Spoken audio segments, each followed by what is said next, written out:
ফুলকপির রেজালা আমি সচরাচর এইভাবেই বানিয়ে থাকি, যেটা রুটি, লুচি, ফ্রায়েড রাইস সব কিছুর সাথেই জমে যায়।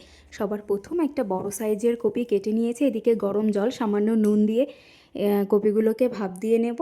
তারপর কিন্তু মশলাটা তৈরি করে নেব। এখানে দিয়েছি কাজু, কিশমিশ, পোস্ত, গোটা গরম মশলা, জিরে গুঁড়ো, ধনে গুঁড়ো, চারমগজ, আর দিয়ে দেবো একটা গোটা বড় টমেটোর অর্ধেকটা, দিয়ে দেবো আদা কুচি, পরিমাণ মতো লঙ্কা।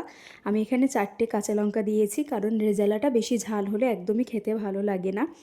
চাইলে কিন্তু আদা, টমেটো এটা সবাই অনেকে আলাদা পেস্টও করে নিতে পারো, কিন্তু আমি সবটা একসাথেই পেস্ট করে নিচ্ছি, একটা স্মুথলি পেস্ট বানিয়ে নেব।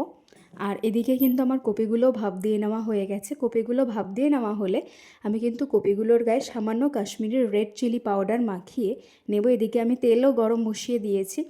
এবার কপির গায়ে ভালো করে রেড চিলি পাউডার মাখিয়ে নিয়ে আমি কিন্তু ভালো করে ভেজে নেব। গ্যাসটাকে একদম লো ফ্লেমে দিয়ে ভেজে নেব একটু এপিট ওপিট কপিগুলোকে। তারপর ভাজা কপিগুলো তুলে নিয়ে সেই তেলেই কিন্তু আমি জিরে ফোড়নে দিয়ে দেব।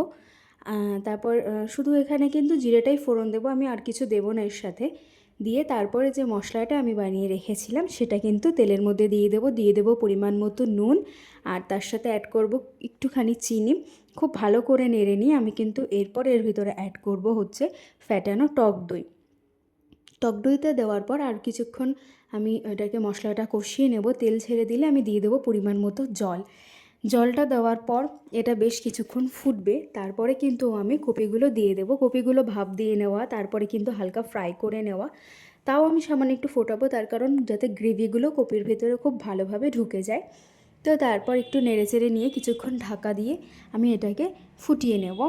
তারপর কিন্তু এটা হয়েই যাবে। আর লাস্টে আমি এটা কমপ্লিট করার জন্য দিয়ে দেবো ওপর থেকে ঘি।